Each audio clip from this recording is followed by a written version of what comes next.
Welcome to Samba Samba. Enjoy the video. You begin by opening Google Scholar and signing in so your library links and alerts save.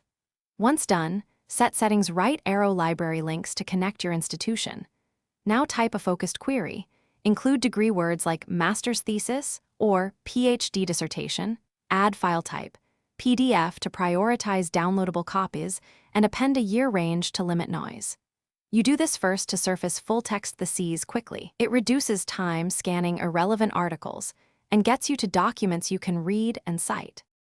You refine results by combining operators, quotes for exact phrases, or to include synonyms, and to require terms, and a leading minus to exclude words.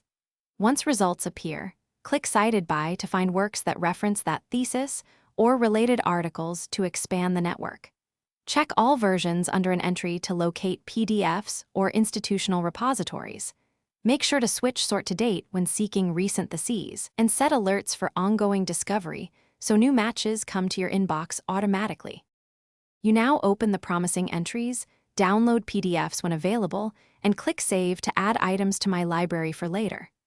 Export citations in BibTX, EndNote, or RefMan using the Cite button so references are ready. If a thesis lacks full text, search the author's Google Scholar profile or their university repository.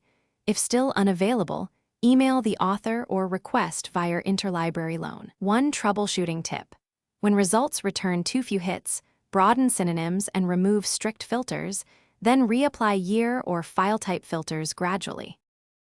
Thanks for watching. Consider subscribing if we helped you.